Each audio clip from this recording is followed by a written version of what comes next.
প্যারাগুয়ের সাথে মাঠে নামার আগে ভিনি রদ্রিগোকে নিয়ে যা বলল নেইমার, দেখুন বিস্তারিত।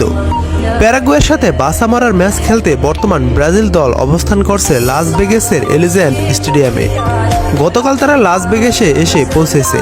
এখানে 2 দিন অনুশীলন করে তার পরের দিন অর্থাৎ 29শে জুন সকাল 7টায় প্যারাগুয়ের সাথে বাসা মারার ম্যাচটি খেলবে ব্রাজিল। কেননা প্যারাগুয়ের সাথে জয় পরাজয় কোপা আমেরিকার কোয়ার্টার ফাইনালে যাওয়া নিশ্চিত হবে। ব্রাজিলের জন্য মহা গুরুত্বপূর্ণ একটি ম্যাচ, যেটা কোনোভাবেই হারা যাবে না। যদিও ব্রাজিল প্যারাগুয়ের সাথে ম্যাচটি ড্র করে বা হারে, তাহলেও টিকে থাকবে যদি কিন্তুর ওপর।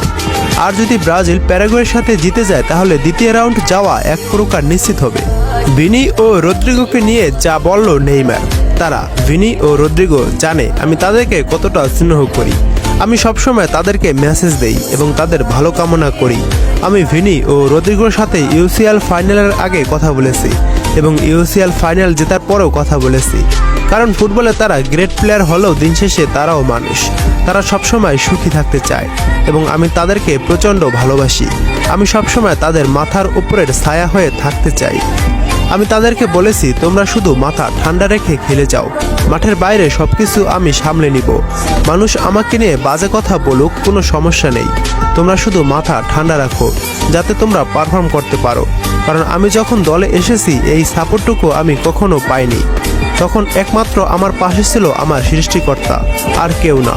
একটা দলকে অতগুলো বছর ধরে টেনে নিয়ে যাওয়া যে কতটা কঠিন কাজ তা কেবল আমিই জানি। তাই আমি সবসময় চেষ্টা করি কোনো না কোনোভাবে তাদেরকে সবসময় সাহায্য করতে।